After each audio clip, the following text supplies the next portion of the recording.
आज की वीडियो में हम खास तौर पे उन तजर्बात पे बात करेंगे जो फर्टिलाइज राइट प्रोजेक्ट में चावल की फसल पे खास तौर पे हुए हैं। उनके नताइज भी सामने आना शुरू हो गए हैं। कौन कौन से तरीकाकार उसमें इस्तेमाल किए गए हैं, किन खादों का इस्तेमाल हुआ है, किस तनासब में उनका इस्तेमाल किया गया है, उनके रिजल्ट कैसे आए हैं, पैदावार में क्या फर्क पड़ा है नहीं पड़ा, खर्चों में किसान की कमी आई है नहीं आई। वो खादें उतनी इस्तेमाल करता था नेचुरल फर्टिलाइजर का इस्तेमाल बल्कि कम कीमई खादें कम यूज करता था, तो उसकी गंदम की पैदावार भी ज्यादा आती थी, चावल की भी ज्यादा आती थी। वो खुराक है। कौन से ऐसे मसाइल थे जिसकी वजह से आप लोगों ने ये फैसला किया कि भाई ये तजुर्बा करना चाहिए? तो हमारा जमीनों का मसला ये है कि हमारी जमीनों में सबसे बड़ा मसला है ना, वो है सॉइल की जरखेजी और जमीन की सेहत। ये एक बड़ा इशू है। तकरीबन 20-25 मन पैदावार आ जी, एक तो ये हो गया। दूसरा, हमारे जमीनों में जो एक तो नामियाती मादा कम हो रहा है, और दूसरा उसमें जो बहुत से बैक्टीरिया, फॉल दोस्त कीड़े हैं, जरासीम है, वो खत्म हो गए, स्टैग्नेंट हो गई, जिसको हम कहते हैं रुक गई हैं। ठीक है, या कम होती जा रही है। खादें हम उतनी डालते जा रहे हैं लेकिन वो पैदावार कम आ रही है या रुक गई है। इन तीनों में जो नताइज आए,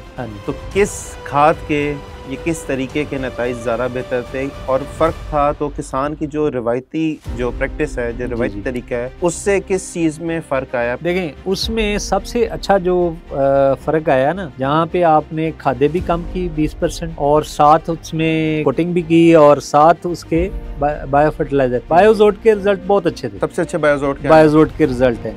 इसको मैंने खुद भी अपनी जमीन पे भी काश्त किया, तो वो तकरीबन 120 मन आई है। और पानी खड़ा करके ना थोड़ी सी जगह में, जी। खेत में एक कॉर्नर में वहीं पे पैकेट डाल के उसको अच्छी तरह उसमें पानी में घोल देते हैं, यानी 15-20% जो है ना उसमें इजाफा होता है। यानी अगर आपके 50 मन पैदावार आई है तो उसमें आप समझ लें कि 10 मन आपके दाने का फर्क पड़ गया। हर खित्ते के लिए चावल की कौन सी किस्म है आप जो हमारे यहाँ वैसे लोग है ना, पहले वो लगाते थे कर्नल बासमती, फिर सुपर बासमती, उसके बाद अपना कायनात बासमती। अभी एक नई हमारी वैरायटी आई है ग्रीन सुपर राइस में, GMLE 5 के नाम से। अब ये वैरायटी जो है ना, वो तकरीबन 120 मन पैदावार देती है। अस्सलाम वालेकुम, एग्रीकास्ट के एक और एपिसोड में आपको खुशामदीद करते हैं। चावल के किसानों के लिए आज की वीडियो निहायत अहम होने वाली है। आज की वीडियो में हम खास तौर पे उन तजर्बात पे बात करेंगे जो फर्टिलाइज राइट प्रोजेक्ट में चावल की फसल पे खास तौर पे हुए हैं। उनके नताइज भी सामने आना शुरू हो गए हैं। कौन कौन से तरीकाकार उसमें इस्तेमाल किए गए हैं, किन खादों का इस्तेमाल हुआ है, किस तनासब में उनका इस्तेमाल किया गया है, उनके रिजल्ट कैसे आए हैं, पैदावार में क्या फर्क पड़ा है नहीं पड़ा, खर्चों में किसान की कमी आई है नहीं आई। तो इस सब पे हमने तफसीलन बातचीत करेंगे। और आज हमने इस पे बात करने के लिए ख़ास तौर पे एक मेहमान हैं जो कि senior director land resources research institute से उनके सीनियर डायरेक्टर भी हैं, और इसके अलावा चीफ साइंटिफिक ऑफिसर भी हैं। तो काफ़ी वसी एक्सपीरियंस है इनका, तकरीबन 15 से 20 साल का फील्ड पे एक्सपीरियंस है। तो वेलकम करते हैं डॉक्टर साहब को। डॉक्टर तारिक, डॉक्टर साहब अस्सलाम वालेकुम। वालेकुम अस्सलाम, शुक्रिया आपका बुलाने का। डॉक्टर साहब, नहीं, आपका भी बहुत शुक्रिया, आप जो हमारे पास आए यहाँ पे, और इस ख़ास तौर पे इस एक्सपेरिमेंट के हवाले से बातचीत करने के लिए। और चावल के हवाले से हमारे जो चैनल पे काफ़ी ज़्यादा रिक्वेस्ट भी थी कि भाई चावल के हवाले से भी बताया जाए। गंदम पे काफ़ी बातचीत हुई, कपास पे बातचीत हुई। तो आज जो मैं आपसे बातचीत करना चाह रहा हूँ उसमें यह है कि जो एक्सपेरिमेंट्स हुए हैं फर्टिलाइज राइट प्रोजेक्ट के अंडर, उस पे थोड़ा सा बताएं कि चावल की फसल पे ख़ास तौर पे कितने इलाके पे आपने एक्सपेरिमेंट किया, क्या एक्सपेरिमेंट था, क्या क्या चीज़ें उसमें इस्तेमाल हुई, तो थोड़ा सा उसके बारे में बताइए। बिस्मिल्लाहिर्रहमानिर्रहीम। तो इसमें सर ऐसे है कि हमारा जो फोकस था वो राइस वीट एरिया था, यानी चावल इस इलाके में गुजरांवाला हमने मेन फोकस किया है, क्योंकि गुजरांवाला शेखुपुरा ये जो आता है, ये जो बेसिक राइस ग्रोइंग एरिया ना, कॉलर ट्रैक जिसे कहते हैं, जी, इंडिया और पाकिस्तान दोनों तरफ ये पाया जाता है। और इस बेल्ट में पर्टिकुलरली राइस ग्रो होता है। राइस इसमें इसलिए भी ग्रो होता है कि ये जो है ना हमारा मानसून का एरिया जहाँ बारिशें होती हैं, और यहाँ की जो साइल है ये भी हैवी टेक्सचर्ड है, और गर्मियों में जब बारिश होती है पानी यहाँ बाकायदा खड़ा होता है। तो इसलिए इस रीजन में जो बहुत पहले से यहाँ राइस ग्रो होना शुरू हुआ है। तो इस राइस में फिर एक ख़ास किस्म की खुशबू भी है जो हमारी बासमती वैराइटीज़ में आमतौर पे आती है, अरोमा आता है। और ये अरोमा इस मिट्टी की और इस क्लाइमेट की वजह से आता है। अच्छा। हाँ, इससे अब अगर आप इधर उधर जाएंगे तो वो शायद ना हो, वो क्वालिटी नहीं आएगी, क्वालिटी नहीं आती। तो इसलिए बासमती जो है ना, ये बास मीन खुशबू को कहते हैं, ठीक, मती मीन औरत। अच्छा अच्छा। हाँ, तो ये हिंदी वर्ड है ना, तो इसलिए इसका नाम बहुत पुराना, ये इसलिए इस पे बड़ी डिबेट हुई थी कि इंडिया पाकिस्तान का रीजन है, ये यहाँ की वैरायटी है। जी जी बिल्कुल जी, तो इस एरिया में ये राइस ग्रो होता है जी। ठीक है। अच्छा डॉक्टर साहब, इस एक्सपेरिमेंट पे हम मजीद बात अभी करते हैं, आपसे इंफॉर्मेशन भी लेंगे कि इसमें क्या क्या चीज़ें इस्तेमाल हुई, क्या रिजल्ट्स आए।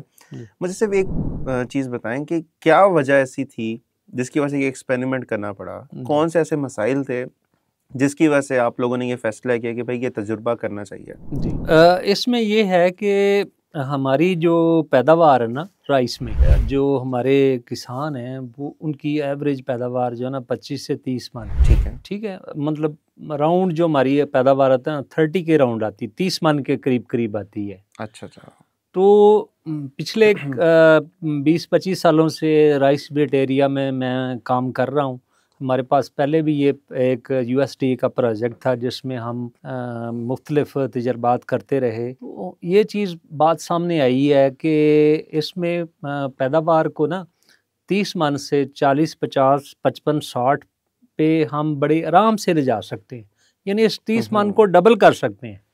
अच्छा। उसमें आपने खर्चा ऑलमोस्ट वही करना है, खादें आपने उतनी डालनी है किसान कर रहा है, जो किसान कर रहा है। अच्छा, ठीक है ना, उसमें यही होता है कि खाद कितनी डालनी है, किस वक्त, यानी ये बेसिकली मैनेजमेंट है। खुराक होती ना, असल में बात ये होती है कि जैसे हमने पहले भी किसानों के साथ काम किया, तो एक किसान की मिसाल देता हूँ, वो पैदावार उसकी बहुत हाई आती थी। तो वो क्या करता था कि अपना जो फार्म का वेस्ट है ना, वो पहले पानी में छोड़ता था और वो वहाँ से फिर वो इरिगेशन आगे उसकी खेतों में जाती थी। तो उसकी और साथ वो खादें उतनी इस्तेमाल करता था नेचुरल फर्टिलाइजर का इस्तेमाल, बल्कि कम कीमई खादें कम यूज करता था। तो उसकी गंदम की पैदावार भी ज़्यादा आती थी, चावल की भी ज़्यादा आती थी। तो सबसे पहले जो ज़रूरी है ना वो खुराक है। तो हमारा ज़मीनों का मसला ये है कि हमारी ज़मीनों में जो है ना सबसे जो बड़ा मसला है ना वो है सॉइल की ज़रखेज़ी और ज़मीन की सेहत। अच्छा। दो मतलब ये एक बड़ा इशू है। ठीक है। ज़मीन की ज़रखेज़ी आपके पहले भी पॉडकास्ट में ये बातें डिस्कस हुई होगी। तो ज़मीन की ज़रखेज़ी का मतलब ये है कि ज़मीन के अंदर जो खुराकी अज़्ज़ा हैं वो होने चाहिए। तो हमारी ज़मीनों में जो खुराकी अज़्ज़ा है, नाइट्रोजन है 100% डेफिशिएंट है। ठीक है, फास्फोरस 80 से 90% डेफिशिएंट है, पोटाश 70% डेफिशिएंट है। तो इसी तरह माइक्रोन्यूट्रिएंट में जिंक है, आयरन है, ये सारे डेफिशिएंट है। तो इसलिए बोरान की कमी है। ठीक है, तो इन तमाम खुराक को अगर हम पौधों को खुराक अगर पूरी मिल जाए ना बैलेंस, ठीक है, तो पैदावार पौधा जो है ना वो पूरी देता है। आप किसी भी दरख्त की बात कर लें, फसल की बात कर लें, अगर उसकी खुराक पूरी मिल जाएगी ना वो पूरी पैदावार देगा, पूरे फल उसमें फूल आएंगे, पूरी वो पैदावार देगा। यही वजह है जो तकरीबन 20-25 मन पैदावार आ रही है लोग। एक तो ये हो गया। दूसरा, हमारी जमीनों में जो नामियाती मादा है ना, जो हम सेहत कहते हैं, तो सेहत का जो इंडिकेटर है ना वो होता है नामियाती मादा। अच्छा, यानी ऐसे समझें जैसे आपकी बॉडी है तो बॉडी में रूह है, तो रूह जो है ना वो नामियाती मादा है। जमीन जो है ना ये बेसिकली हम कहते हैं soil is a living body, ये जिंदा जिस्म है। तो इसमें रूह जो है ना नामियाती मादा है। अच्छा, और जो इसके अंदर फिर लिविंग क्रिएचर अल्लाह पाक ने रखी हुई हैं, तो वो इसके अंदर डिफरेंट फंक्शंस हैं उसके मुख्तलिफ। वो पौधों के साथ ये मुख्तलिफ किस्म के अवामल में हिस्सा लेते हैं। जैसे मैं मिसाल देता हूँ कि ये बहुत से बैक्टीरिया हैं जो हवा से नाइट्रोजन लेके पौधों को देते हैं। ठीक है, होते वो जड़ों में हैं, जड़ों के ऊपर होते हैं, जड़ों के अंदर होते हैं, वो इधर ही काम करते हैं। इसी तरह खुराक को वो जम गई हुई है उसको भी वो बैक्टीरिया ला सकते हैं, और कोई तरीका नहीं है वापस लाने का। जो आप खादें डालते हैं उसमें अगर फास्फोरस की खाद की मैं मिसाल ले लूँ तो 20% ही पौधों को मिलती है, 80% तो फिक्स हो जाती है। तो वो जो 80% है उसमें से कोई चीज़ वापस आनी है तो वो तो बैक्टीरिया हैं, वो वापस ला सकते। ठीक है, तो इसलिए ये भी एक मसला है। हाँ, जिस वजह से और ये with the passage of time, क्योंकि हमारी जो प्रैक्टिसेस है ना, हमारी जो ज़मीन को खोलने की आदत है, बार बार हल चलाने की आदत है, उससे क्या होता है, और फसलों की बाकियात उसको जला देते हैं। तो इन प्रैक्टिसेस की वजह से हमारे ज़मीनों में जो एक तो नामियाती मादा कम हो रहा है, और दूसरा उसमें जो बहुत से बैक्टीरिया, बहुत सी जो माहौल दोस्त कीड़े हैं, जरासीम है, वो ख़त्म हो गए, बहुत कम रह गए। और इस हद तक आ गए हैं कि आप अब खादें डालते जाएं तो हमारी जो पैदावार है या तो वो रुक गई हैं, स्टैग्नेंट हो गई जिसको हम कहते हैं, रुक गई हैं, ठीक है, या कम होती जा रही हैं। खादें हम उतनी डालते जा रहे हैं लेकिन वो पैदावार कम आ रही है या रुक गई है। ठीक है। अच्छा डॉक्टर साहब, ये आपने बड़े ही जिसे कहते हैं सीधा जो इसके मसाइल थे, जो वजह बन रही है पैदावार की के कम होने की वजह बन रही है, और जिस वजह से जाहिर सी बात है पैदावार अगर कम होगी तो उसका जो मुनाफा है वो भी कम होगा, मुनाफा कम होगा तो जाहिर सी बात है जो मसाइल हम पिछले अरसे में देख रहे हैं जी, कभी के रेट अच्छा नहीं मिलता और जो 100 चीज़ें होती हैं। तो अब मुझे आप बताएं कि जो एक्सपेरिमेंट ये हुआ है जी, क्या ये मसाइल जो हैं उससे हल हुए हैं? इस एक्सपेरिमेंट के बारे में थोड़ा सा आप बताएं। ये जो एक्सपेरिमेंट है ना, बेसिकली देखें, जो खुराक हमने देनी है वो 3 तरीकों से देते हैं। ज़मीन की जो जरखेज़ी को या उसकी सेहत को बहाल करने के लिए हम 3 किस्म की खादें यूज़ करते हैं। एक तो है कीमई खादें, ठीक है, दूसरा है फिर हयातियाती खादें, तीसरा है नामियाती खादें। अब नामियाती खादें जो है वो हयातियाती जो आपने डालनी है उनकी खुराक है, ठीक है, उसी को वो उन्होंने खुराक मुहैया करनी है नामियाती खाद ने। और जो हयातियाती खाद है उसने जो कीमई खादें हैं उनकी अफादियत को बढ़ाना है, ठीक है ना। अगर वो पहले 70% फिक्स होती है, अब वो कम फिक्स होगी, वो बैक्टीरिया उसमें बहुत सारी खाद को वो हल करके पौधे को देंगे, ठीक है, और पौधे को हार्मोन देंगे।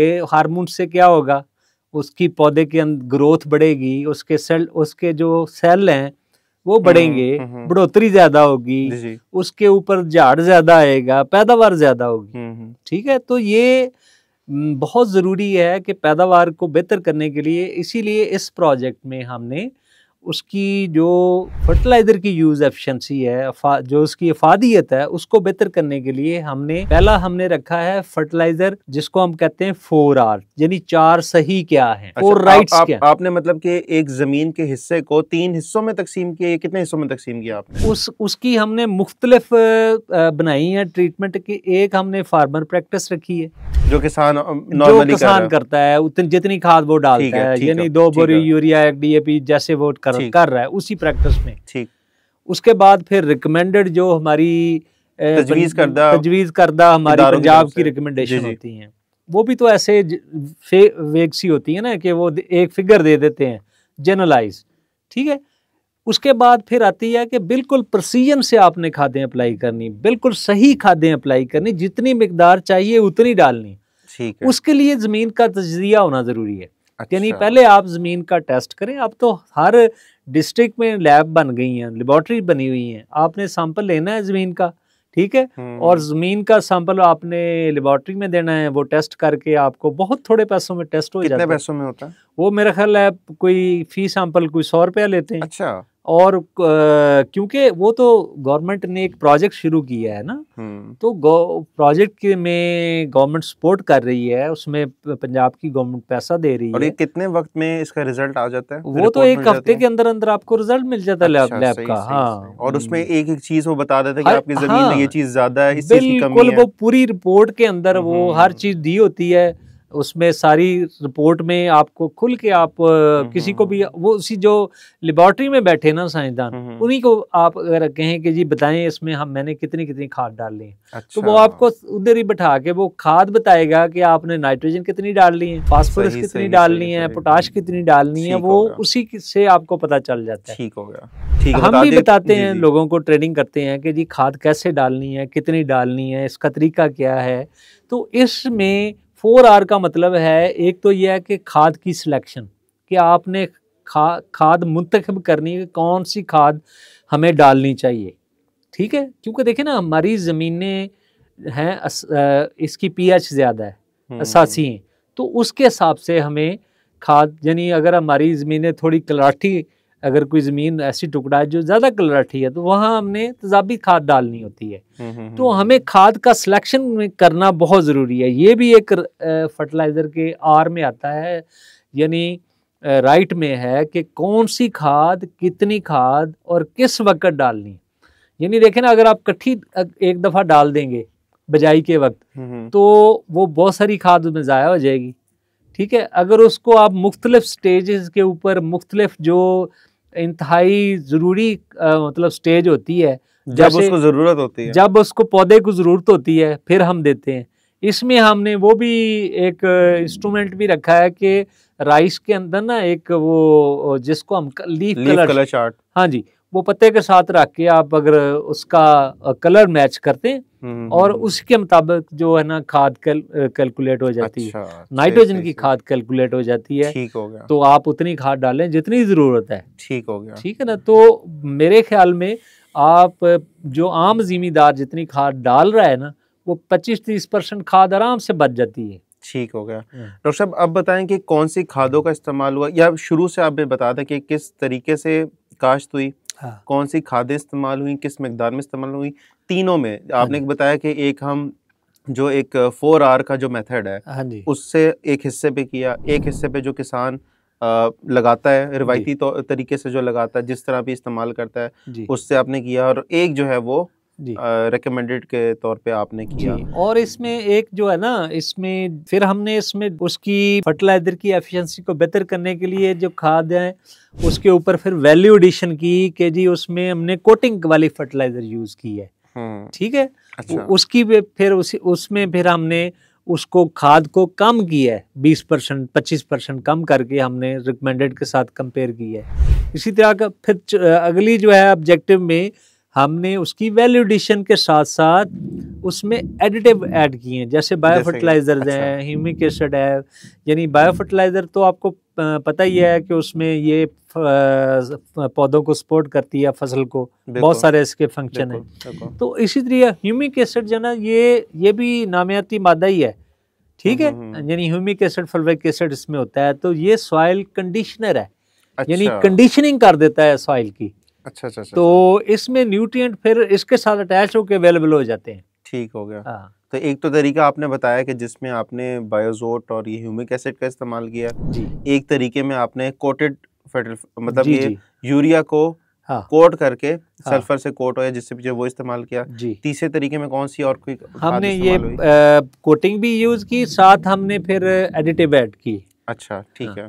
तो इसमें मकसद हमारा एक ही है, ऑब्जेक्टिव एक ही है कि किस तरीके से फर्टिलाइजर की यूज एफिशिएंसी को बढ़ाना है। एक तो है कि सॉइल टेस्ट बेस पे हम उतनी खाद डालें जितनी जरूरत है। ठीक है। दूसरा ये है कि उसको हम कोटिंग वाली फर्टिलाइजर यूज करें। ठीक है। तीसरा ये है कि उसके साथ हम कोई ना कोई एडिटिव डालें ताकि वो उसकी एफिशिएंसी बढ़ जाए। तो डॉक्टर साहब, इन तीनों में जो नताइज आए, हाँ जी, तो किस खाद के ये किस तरीके के नताइज ज़्यादा बेहतर थे और फ़र्क था? तो किसान की जो रिवायती जो प्रैक्टिस है, जो रिवायती तरीका है, उससे किस चीज़ में फ़र्क आया? पैदावार में, खर्चे में, किस चीज़ में फ़र्क आया? देखें, उसमें सबसे अच्छा जो फ़र्क आया ना, जहाँ पे आपने खादें भी कम की 20%, ठीक है, और साथ उसमें कोटिंग भी की, और साथ उसके बायो फर्टिलाइज़र, बायोजोट के रिज़ल्ट बहुत अच्छे थे।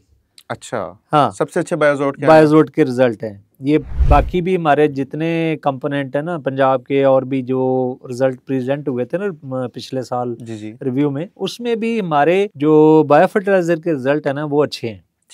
ठीक है। यानी खादें तो डाल रहे हैं, लेकिन खादों की अफादियत को बढ़ाने के लिए ये एक बड़ा अच्छा सोर्स है। मेरे ख्याल से 1 एकड़ के लिए 1 पैकेट शायद बहुत होता है, या कितने पैकेट इसके लगते हैं? ये तो होता है सीड के बेस पे। अगर आप सीड यूज कर रहे हैं, सीड कोटिंग कर रहे हैं, बायोजोट में सीड कोटिंग होती है, तो 30 किलो बीज में 1 पैकेट आम हमारी रिकमेंडेशन है। ठीक। और क्योंकि गंदम में फिर 2 पैकेट यूज होते हैं। तो हम राइस में ये करते हैं कि जब नर्सरी लगानी हो तो सीड को ट्रीट करके पहले नर्सरी लगा देते हैं, फिर at the time of transplanting उसको पानी खड़ा करके ना थोड़ी सी जगह में, खेत में एक कॉर्नर में, वहीं पे पैकेट डाल के उसको अच्छी तरह उसमें पानी में घोल देते हैं। ठीक है। और उसके बाद डिप करके उसमें उसके अंदर 3-4 घंटे जो है ना नर्सरी को डिप कर देते हैं, या ओवरनाइट रख देते हैं, शाम को रखते हैं, अगले दिन उसकी और फिर उसको मुंतकिल करते हैं। हाँ, फिर मुंतकिल करते हैं। इसी तरीके से ये मैं आप बताना चाहता हूँ कि ये जो एक प्रोडक्ट है ना हमारी बायोजरखेज, ठीक है, ये लिक्विड है। अच्छा। इसका फायदा ये है कि ये आप अगर आप इसको, एक तो है सीड के ऊपर जैसे बायोजोट है उसकी कोटिंग होती है, उसमें बायोजोट जो है ना ये कैरियर बेस्ड है, इसके अंदर एक पाउडर है जिसके ऊपर बैक्टीरिया लोड है, ठीक है। अब इसमें क्योंकि लिक्विड में ये बैक्टीरिया मौजूद है, तो ये फिर हम बीज के ऊपर सीड को गीला करते हैं इससे और उसको मिक्स कर देते हैं, थोड़ा सा उसको हवा लगने देते हैं ताकि हल्का सा ड्राई हो जाए, फिर ड्रिल में डाल के उसको ड्रिल कर देते हैं। अच्छा, ठीक है, या उसकी बिजाई करनी है तो उसको ब्रॉडकास्ट भी कर देते हैं, ठीक हो, जैसे भी करना हो। तो दूसरा ये कि इनका एक और फायदा ये है कि अगर आपकी बिजाई के वक्त ये मिस हो जाए तो आप फर्स्ट इरिगेशन में इसको फर्टिगेशन कर दें, यानी आप पाशी के तरीके के मुताबिक वो 200 लीटर पानी में ये बॉटल डालें और साथ उसमें थोड़ी सी यूरिया 2-4 किलो और थोड़ी सी पोटाश डाल दें और उसको फिर आप टूटी खोल दें और वो पानी के ज़रिए ये लग जाती है। ठीक है ना, मतलब ये दोनों चीज़ें जो हैं, दोनों प्रोडक्ट्स जो हैं, ये बाकी खादों के साथ ही इस्तेमाल होंगे। जी जी। और इसका एक और फ़ायदा ये हमने ये हमारे मुशाहिदे में या फार्मर ने हमें ये फीडबैक दी है कि जो भी फसल जिसकी नर्सरी लगती है, नर्सरी आगे ट्रांसप्लांट होती है, यानी नर्सरी आपने लगानी होती है, अगर इसमें डिप करके लगाएंगे ना तो वो पौधे, उसको जो एक होता है ना कि पौधे को शुरू में उसको दचका लगता है जब लगाते हैं, जड़ें निकाल के हम लगाते हैं ना, तो पहले पौधा थोड़ा सा सूखता है फिर वो खड़ा होता है, तो इसमें ना पौधे साथ ही चलना शुरू हो जाते हैं। ये मिसाल ये हमें फीडबैक दी थी टबैको के फार्मर्स ने कि जी इसमें हमने पहली दफा उन्होंने लगाई इसके साथ, तो टबैको साथ ही वो चलना शुरू हो गए पौधे। अच्छा, यानी उसमें शौक नहीं आया। ठीक हो गया। तो इसके अलावा बाकी ये कि इसको ये आसानी है कि अगर आपका बिजाई के वक्त मिस हो गया तो पहले पानी पे लगा दें, दूसरे पानी पे लगा दें, तो ये बैक्टीरिया फिर पहुंच जाता है। डॉक्टर साहब, अब सबसे अहम चीज़ पे आते हैं, सवाल पे आते हैं, पैदावार पे कितना फ़र्क आया जी, कितना इजाफा हुआ? जी देखें, इसमें अमूमन जो हमारा मतलब इसके जो रिज़ल्ट आते हैं ना वो 15 से 20%, यानी 15-20% जो है ना उसमें इजाफा होता है। यानी अगर आपके 50 मन पैदावार आई है, ठीक है ना, तो उसमें आप समझ लें कि 10 मन आपके दाने का फ़र्क पड़ गया। अच्छा, ठीक है ना, यानी वो बड़ा अच्छा एक सिग्निफिकेंट फ़र्क है। मैं अगर उसको और कम कर लूँ तो 5 मन भी अगर आपकी पैदावार बढ़ जाए तो 3000 की अगर आपकी रेट है, ठीक है, या 3500 रेट है, तो उसको आप कैलकुलेट कर लें। तो वो तो अच्छा खासा जंप है कि आपने जो इन्वेस्ट किया है, जो पैसे लगाए हैं, उसके मुकाबले में आपको ज्यादा रिटर्न आएगा। और खर्चा इन प्रोडक्ट्स पे मेरे ख्याल से जी 2000 का खर्चा भी नहीं होगा, 2000 का भी खर्चा नहीं है, ऐसे ही है। तो किस एक्सपेरिमेंट से इन तीनों प्रैक्टिस को यूज करते हुए सबसे ज्यादा जो अच्छी पैदावार है वो किस में आई? अच्छी पैदावार जहाँ आप इन तीन चीज़ों को, एक तो ये है कि अगर आप 4R को भी फॉलो कर रहे हैं, ठीक है, उसके साथ आपने जो फर्टिलाइज़र यूज़ की है वो यूरिया की जो खाद है वो स्ट्रेट ना यूज़ करें, ठीक है, कोशिश करें कि वो कोटेड मिले। अगर कोटिंग नहीं भी मिलती तो आजकल मार्केट से ना ये जो जिसको हम कहते हैं ना नीम ऑयल, ये मिल जाता है और बहुत सस्ता है, बहुत महंगा नहीं है, ठीक है, तो वो आप उसकी कोटिंग कर सकते हैं बड़ी आसानी से खाद की ना। अच्छा, फार्मर ये हम ट्रेनिंग भी दे रहे हैं फार्मर को, बिल्कुल ऐसा ही है, ठीक है। और इसके अलावा यानी कोटिंग हो जाएगी। उसके अलावा फिर आ जाती है आपकी बायो फर्टिलाइजर। ये आपका यानी ये पैकेट जो है ना 550 का है। अच्छा। और ये बॉटल जो है ना ये 1200 की है, क्योंकि पैकेट में जो है ना वो कम बैक्टीरिया डाले जाते हैं, इसमें ज्यादा होते हैं, ठीक है, तो इसलिए इसकी थोड़ी सी कीमत ज्यादा है। ठीक है। तो बाकी ये कि इनको टोटल खर्चे मिला के भी अगर आप 25% खादे कम करके आप डाल रहे हैं, इनको साथ डाल रहे हैं, तो आपका खर्चा कम हो जाएगा, तकरीबन 20 से 25%। यानी आपका देखें ना, अगर 10,000 की खाद डाल रहे हैं तो आपके 7,000 हो जाएंगे।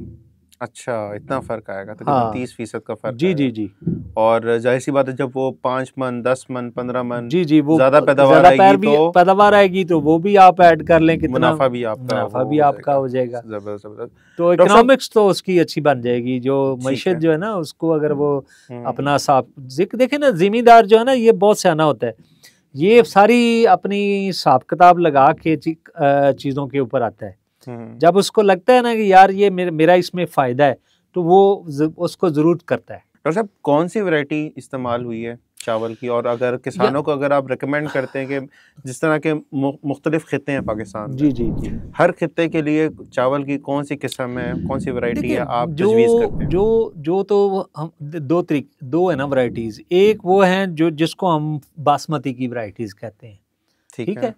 तो हमारे यहाँ वैसे जो लोग हैं ना, पहले वो लगाते थे कर्नल बासमती, ठीक जी है। जी, बिल्कुल बिल्कुल तो बिल्कुल। वो अब ना होने के बराबर है। फिर आ गई उसी की आगे सुपर बासमती, हम्म, उसमें फिर इशू आ गए बीमारी के, कीड़े के, और वो वो महदूद हो गई और उसका टाइम भी ज़्यादा है। ठीक है। अब लोग जो है ना, फिर उसके बाद फिर आ गई अपना कायनात बासमती। हम्म, ये उससे कम, थोड़ा सा टाइम भी कम लेती है, और ये हर किस्म की ज़मीनों में ये अच्छी ग्रो होती है। यानी थोड़ी सी कलाठी भी ज़मीन हो ना, उसमें भी ये पैदावार अच्छी दे जाती है। जहाँ आपकी फाइन बासमती जो है ना, जो वो कम पैदावार देती है, उसमें भी इससे पैदावार ये अच्छा, ज़्यादा अच्छी आती है। जबरदस्त। तो ये जो है ना ज़्यादा ज़िम्मेदारों में पॉपुलर है। ठीक है। तो इस तरह और भी वैरायटीज़ आ गई हैं शॉर्ट ड्यूरेशन में। जैसे हमारी वो पहले 86-85 होती थी, तो वो भी हम्म, पहले पक जाती थी, ठीक है ना, वो अभी भी लोग लगाते हैं। तो इस तरह मतलब बहुत सारी ऐसी वैरायटीज़ मार्केट में हैं, नए बीज आए हैं, जो हाइब्रिड भी आ गए हैं, ठीक है ना, वो लोग लगाते हैं। अच्छा डॉक्टर साहब, मार्केट में जो मांग देखें, अब पैदावार आ गई, जाहिर सी बात है मुख्तलिफ बीज हैं, उनकी पैदावार किसी की अच्छी है, किसी की दरमियानी है, किसी की बहुत अच्छी भी है, जी किसी की लगभग एक जैसी है। हाँ जी मार्केट में डिमांड किसकी ज़्यादा है? देखें, किसान ने अगर लगाना तो उसने ये फैसला भी करना है कि किस वैरायटी की, हाइब्रिड की मांग ज़्यादा है, जी। क्या बासमती की ज़्यादा देखिए है, किसकी ज़्यादा है? बासमती जो है ना, वो उसकी डिमांड रहती है, ठीक ठीक है। है ना, बासमती की डिमांड कभी भी कम नहीं होती। ठीक है। वो तो बासमती तो जैसे जैसे चावल पुराना होता जाता है, उसकी कीमत हम्म, बढ़ती जाती है, जी बिल्कुल बिल्कुल। ठीक है ना। तो दूसरी भी, जैसे अभी एक नई हमारी वैरायटी आई है ग्रीन सुपर राइस में, GMLE 5 के नाम से वो अप्रूव हो गई है वैरायटी, ठीक है। अब ये वैरायटी जो है ना, वो तकरीबन 120 मन पैदावार देती है पर एकड़। अच्छा, हाँ जबरदस्त। तो ये पाकिस्तान में किसी ने ली है इतनी हाँ, पैदावार? ली है, बल्कि इन इलाकों में लगाई है जहाँ पे ये हम फर्टिलाइजर राइट वाला प्रोजेक्ट कर रहे हैं अच्छा, ना, 120 वहाँ पे मन तक। हम ये इंट्रोड्यूस करवा रहे हैं। अब फार्मर जो है ना, उनकी उसकी यील्ड इसमें 90 मन के करीब आ रही है, अच्छा, 85 मन जबरदस्त 90 मन, ठीक है। जबरदस्त। तो लेकिन कोई मैंने एक्स्ट्रा खादें भी इस्तेमाल हो रही हैं इसमें, नहीं या नहीं, कुछ भी तकरीबन नहीं? वही खाते हैं। अच्छा, खादें भी हाँ वही हैं, तो जी जी डबल जी तकरीबन पैदावार जी मिल जी। रही है। तो जबरदस्त। इसको मैंने खुद भी अपनी ज़मीन पे भी काश्त किया, तो वो तकरीबन 120 मन आई है, जबरदस्त। 120 मन आई है। और बड़ी मैंने मुनासिब खादें रख के उसमें, टाइमली एक थोड़ी सी अर्ली लगती है दूसरी वैरायटियों के मुकाबले में, ठीक है। तो इसको अगर टाइमली लगा लें, और इस किस टाइम लगती है, लगभग किस मतलब महीने में? कह लें कि थोड़ा सा 10-15 दिन अर्ली जो है ना अच्छा, लग जाती है। तकरीबन अप्रैल जी मई। जी ठीक है। हाँ, तो ये इसका बीज कहाँ से मिलेगा, किसी ये किसान को NARC लेना हो? से मिल जाएगा, पेटको PRC एग्रोटेक कंपनी से मिल रहा है इसका सीड है वाफिर ना। मकदार में हाँ जी, है, मिल जिसको जाएगा, जितना चाहिए हाँ बीज मिल मिल सकता जाएगा है? इंशाल्लाह। ठीक हो गया। हाँ और अच्छा, इसमें एक और फायदा है जी। अभी, क्योंकि मेरे एक दो दोस्त हैं सेलर, उनका है चावल, वो करते हैं, बनाते हैं। तो उन्होंने मुझे इसमें बताया है कि जी इसकी जो मिलिंग है ना, जो जब इससे हस्क उतारते हैं, जो बाकी वैरायटीज़ हैं उसमें ना, वो जो दाना ना वो टूटता है, टूटता है, बिल्कुल बिल्कुल उसका जो जो उसका मुंह है जो आगे बिल्कुल से बिल्कुल ना, वो बिल्कुल बुर जाता है, यानी वो बिल्कुल। नकूज जिसको हम पंजाबी में कहते हैं, वो हम्म। उतरता जाता है इसमें ना, वो दाना इसमें जिसे पंजाबी में कहते ताड़ा है, अच्छा। ठीक है ना, वो टूटता कम है, ठीक है। तो इसके बहुत कम टोटा निकलता है इसमें से। जबरदस्त। तो फिर तो पैसे भी जाहिर सी बात अच्छा, अच्छे मिलते हैं हाँ, इसके। इसमें ना, वो हमारे दोस्त ने एक और बात बताई है कि जी इसका सेला बहुत अच्छा बनता है, जो हम आम जी जी, तौर बिल्कुल पे बिल्कुल। हमारे KP में, GB में, बहुत सारे लोग कश्मीर में ये सेला ज़्यादा चलता है, देगों में ज़्यादा भी वो बिल्कुल। चावल सेला लेते हैं। तो मेरा ख्याल है कि इसकी एक बड़ी मार्केट है सेलर राइस की। ठीक है। तो इसको बनाने का तरीका भी ज़ाहिर है थोड़ा सा डिफरेंट है। आखिर पे जाके इसकी जो जो मिल वाले हैं वो उसकी ट्रीटमेंट करते हैं, ठीक है, तो मॉइस्चर वगैरह लगा के उसको तैयार करते हैं। और अगर ये इसकी मार्केट ज़्यादा एक बन गई तो इसका रेट भी अच्छा लगेगा। अच्छा। हाँ, ठीक लेकिन हो गया। क्योंकि नई वैरायटी जब आती है ना तो उस वक्त किसी को पता नहीं होता, तो इसलिए शायद रेट उस वक्त कम लगता है। ठीक तो है। मेरा ख्याल है इस साल 3500 शुरू में लगा है रेट इसका ना। अच्छा, हाँ, 3500 3000 तक लगा। 3500 ठीक इतना है। रेट लगा है अच्छा, तकरीबन 3500 इसका रेट मिल रहा है। जी। ठीक हो गया। डॉक्टर साहब, मेरे ख्याल से काफ़ी जो है वो डिटेल में चीज़ें आपने हमें बताई भी हैं, किसान भाइयों को भी बताई हैं। आप भी कमेंट्स में लाज़मी हमें बताएं कि इस चावल के जो खादों का इस्तेमाल है क्या आपने कभी इनमें से कोई खाद इस्तेमाल की है? कोटेड जो खादें हैं क्या उसका इस्तेमाल आपने किया है? बायो फर्टिलाइज़र्स जो हैं, इसके अलावा जो और भी तरीक़ाकार जो इस वीडियो में बताए गए हैं, अगर आप इसके बारे में मज़ीद मालूमात हासिल करना चाहते हैं तो आप हमारे व्हाट्सएप नंबर पे भी रब्ता कर सकते हैं। इसके अलावा इनमें से कोई भी प्रोडक्ट आपको चाहिए वो भी इंशाल्लाह आपको हमारे प्लेटफॉर्म से मिल जाएगी। और इसके अलावा मज़ीद भी अगर आप इस प्रोग्राम के हवाले से आपका कोई सवाल है या आप मज़ीद मालूमात हासिल करना चाहते हैं तो ज़रूर कमेंट्स में बताएं। हम इंशाल्लाह प्लान करेंगे, डॉक्टर साहब को दोबारा से दावत दे देंगे कि वो आएँ और मज़ीद चीज़ों को जो है वो एक्सप्लेन करें। डॉक्टर साहब, आखिर में चावल के काश्तकारों के लिए एक अच्छा मशवरा दें कि अगर वो इस मशवरे पे अमल करता है तो वो अच्छी पैदावार भी ले सकता है, अपना अच्छा जो है वो ख़र्चा भी कम कर सकता है और उसका जो है वो मुनाफा है वो भी बढ़ेगा। जी, उसमें यही है कि देखें, खादें भी आप खर्चा तो करते हैं, ठीक है, अगर उसको जैसे खादें हैं तो उसकी जो अफादियत बढ़ाने के लिए तो उसमें अब मार्केट में कोटिंग वाली फर्टिलाइज़र अवेलेबल है, ठीक है। स्ट्रेट फर्टिलाइज़र ना यूज़ करें, क्योंकि पूरी मतलब हमारी रीजनल कंट्रीज़ में भी अगर देखें, चाइना, इंडिया, पाकिस्तान, श्रीलंका, बांग्लादेश, इनमें हमसे उनकी एवरेज पैदावार ज़्यादा है। इसलिए ज़्यादा है कि वहाँ पे स्ट्रेट फर्टिलाइज़र जो है ना वो उन्होंने बैन कर दिए हैं, ठीक है, तो वहाँ मिलती ही नहीं है। तो वहाँ पे ये कोटिंग वाली मिलती हैं, सल्फर कोटेड है, जिंक कोटेड है, नीम ऑयल कोटेड फर्टिलाइज़र हैं। तो आप कोटिंग वाली फर्टिलाइज़र पे आएँ। ज़बरदस्त यूरिया है ना, ये एंग्रो की है, ये अपना जिंक ऑक्साइड के साथ कोटिंग की हुई है जी। तो ये भी कमर्शियली अवेलेबल है। ठीक हो गया। तो बाकी भी लोग अभी फौजी फर्टिलाइज़र वाले भी फर्टिलाइज़र, इनकी भी कोटिंग वाली अभी उसके ऊपर वो लॉन्च करने वाले हैं प्रोडक्ट। तो मुख्तलिफ लोग अब कोटिंग की तरफ आ गए हैं, क्योंकि उससे जो सारी दुनिया मूव कर गई है, क्योंकि आपका खर्चा भी कम होता है और आपकी खाद भी ज़ाया नहीं होती। बिल्कुल, ठीक है। ठीक हो गया। तो मैसेज यही है कि अगर आपने पैदावार बढ़ाना है, खर्चे कम करने हैं, तो आप उसको, एक तो ये है कि उसको फर्टिलाइज़र को, ठीक है ना, मतलब एक किसान को मैंने पूछा कि जी आप 70 मन पैदावार ले रहे हैं, ये कैसे लेते हैं? तो उसने एक सिंपल जवाब दिया। उसने कहा जी मैं मतलब गंदम की फसल वो से मैंने सवाल किया, तो उसने कहा जी मैंने एक ड्रिल डिज़ाइन की है। अब वो ड्रिल जो है ना, वो जब मैं उसको बीज डालता हूँ, उसके साथ एक नीचे पोर के साथ मैंने उसको रखा है फर्टिलाइज़र, ठीक है। यानी फर्टिलाइज़र उसकी जो है ना, वो एक खाने में फर्टिलाइज़र है, एक में सीड है। तो जो फर्टिलाइज़र है ना वो नीचे गिरती है और सीड ऊपर गिरता है। अच्छा। तो मेरा जब सीड कहता है वो जर्मिनेट होता है, यानी उगाव उसका आता है, तो वो जैसे ही वो पौधा निकलता है तो रूट्स नीचे जाना शुरू हो जाती हैं। तो जैसे ही रूट जाती हैं तो वो नीचे खाद होती है, खुराक मिलना शुरू हो जाती है। तो वो अब रूट्स के अंदर वो सारी खाद आ जाती है। तो वो खाद जो है ना, जितनी मैंने डाली ना, वो सारी की सारी पौधा इस्तेमाल करता है। तो उसका एक जो जुमला है, एक जो उसका अमल है, जो उसने ये एक ड्रिल ही है ना बनाई है उसने, बिल्कुल ठीक है, यानी ये वो जो मतलब खाद डबल वाली जो है वो ड्रिलें मिलती हैं ना, बिल्कुल मिलती हैं, ठीक है, साइड वाली भी मिलती हैं, तो वो उसको अगर नीचे कर देंगे तो वो नीचे डालना शुरू कर देगी। तो इसमें कोई बड़ी साइंस वाली बात नहीं है, लेकिन उसकी विजन देखें कि उसने सिर्फ एक काम से फर्टिलाइजर की अफादियत बढ़ाई और पैदावार जो है ना, वो कहता मेरी भी पहले 35 मन ही आते थे, अब मेरी 70-75 मन आती है। तो ये सिर्फ एक अमल करने से कि फर्टिलाइजर को सही जगह पे डालने से उसकी जो पैदावार डबल होगी। देखें अभी जो हम खुराक पैदा कर रहे हैं ना, गंदम की मिसाल ले लें, इस वक्त जो हमारी पैदावार है वो तकरीबन 30 मिलियन टन के करीब है। ठीक है, कभी वो 28 होती है, कभी 32-33 हो जाती है।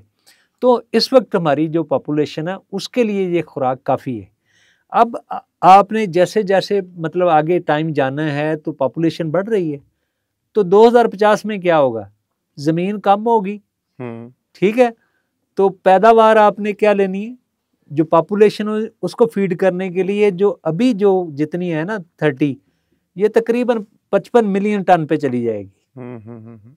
ठीक है ना, यानी इस वक्त जो पैदावार है उसका डबल चाहिए उनको फीड करने के लिए। तो उसकी खुराक पूरी करने के लिए फिर आपको उसकी वैरायटीज पे काम करना है और उसकी पैदावार बढ़ानी है।